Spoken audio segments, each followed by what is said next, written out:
ધોરાજીના Junagadh road પર આવેલા સ્વસ્તિક western and process નામના પ્લાસ્ટિકના કારખાનામાં લાગેલા આગમાં લાખો રૂપિયાનું નુકસાન થવા પામ્યું હતું.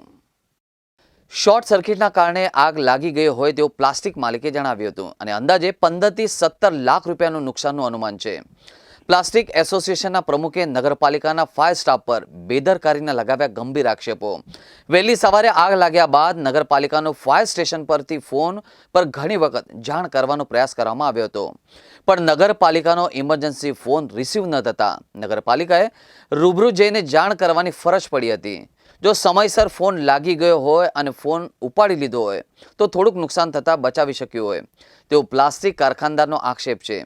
ધોરાજી નગરપાલિકા અને જેતપુર નગરપાલિકાના ફાયર વિભાગની ટીમ ઘટના સ્થળે પહોંચી પાણીનો મારો ચલાવ્યો હતો અને આગ પર કાબુ મેળવ્યો હતો. ધોરાજીમાં સ્વસ્તિક પાઇપ ઇન્ડસ્ટ્રીઝમાં એક ખૂબ વહેલી સવારે વિકરાળ આગ લાગી હતી. આ આગ લાગવાને કારણે સ્વસ્તિક પ્લાસ્ટિક ઇન્ડસ્ટ્રી સાવ ભસ્મીભૂત થઈ ગઈ છે. લાખો રૂપિયાનું નુકસાન થયેલું છે. આ આગ લાગવાનું કારણ અકળ છે, પણ અમારે હિસાબે કદાચ શોર્ટ સર્કિટને હિસાબે આગ લાગી હોય એવું જણાઈ રહ્યું છે.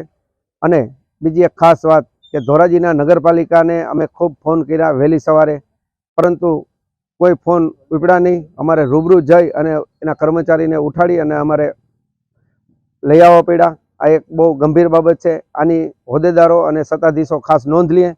અને 400 થી 50 થી વધારે કારખાના છે, એટલે અમારે ફાયર સેફટીની અને ફાયરની થોડીક અલગ વ્યવસ્થા કરે એવી અમારી માગણી છે.